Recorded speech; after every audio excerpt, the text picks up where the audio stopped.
না সমস্যা নাই, চলে আসবা। অনেক লাকি পার্সন থাকে না কিছু, চলে আসবা। ওকে, আমি রুম কোডটা আবার বলে দিচ্ছি, তোমাদের একটু মনোযোগ দিয়ে রুম কোডটা শুনে নিবা, ঠিক আছে?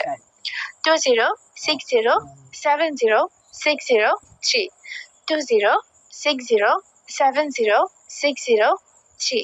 I'm from Pabna. Thank you so much Yasin ভাই, পাবনা থেকে আমাকে দেখার জন্য থ্যাংক ইউ। আজকে একটু তাড়াতাড়ি ডান প্লিজ, অবশ্যই তাড়াতাড়ি দিবা। কেন দিব না? তোমরা তাড়াতাড়ি সাবস্ক্রাইব ডান করে ফেলো, আমি তাড়াতাড়ি তোমাদের পাসওয়ার্ড ডান করে দিব। রাসেল পাস কি দিবেন আজকে? অবশ্যই দিব, কেন দিব না? কি একটা কথাবার্তা, অবশ্যই তোমাদের পাস দেওয়ার জন্য তো চলে আসি, তাই না? আরেকটা কথা, একটা জিনিস কি জানো, দেরিতে হলেও যে কোনো জিনিস সবুরে মেওয়া ফলে, কথাটা আদৌ কেউ জানো কিনা জানি না, বাট সবুরে মেওয়া ফলে। তো সেই সবুরটা তো একটু করতে হবে, তাই না? আপু আপনার ভয়েসটা উফ, তাই নাকি জাহিদ হাসান ভাই? থ্যাংক ইউ সো মাচ ভাইয়া। আপু আপনার সাথে অ্যাড হতে চাই, অবশ্যই আমার সাথে অ্যাড হইতে পারবে, ডোন্ট ওয়ারি। তবে তার আগে তোমাদেরকে চ্যানেলটা সাবস্ক্রাইব ডান করতে হবে। আপনারা বলে দিচ্ছি 2060706063 20607070